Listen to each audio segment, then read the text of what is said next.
একটি কবিতা।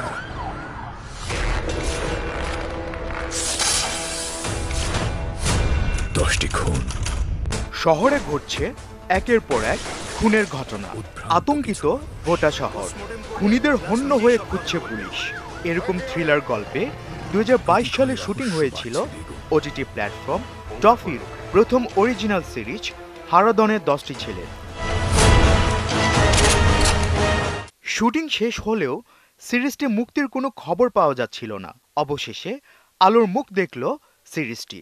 তবে বদলে গেছে নাম। হারাদনের 10টি ছেলে ওয়েব সিরিজের নাম এখন রইল বাকি 10। সোমবার 1 জুলাই টফিতে মুক্তি পেয়েছে এই ওয়েব সিরিজটি।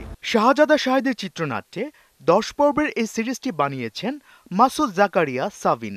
আপনারা এনজয় করবেন, সিরিয়াসলি এনজয় করবেন, কারণ এর প্রতিটা অধ্যায় প্রতিটা গল্পেই আছে নানা রকম বাঁক, এবং এই গল্পই আপনাকে পর্ব 1 থেকে পর্ব 10 পর্যন্ত টেনে নিবে। সো আশা করি আপনারা প্রতিটা পর্বই এনজয় করবেন।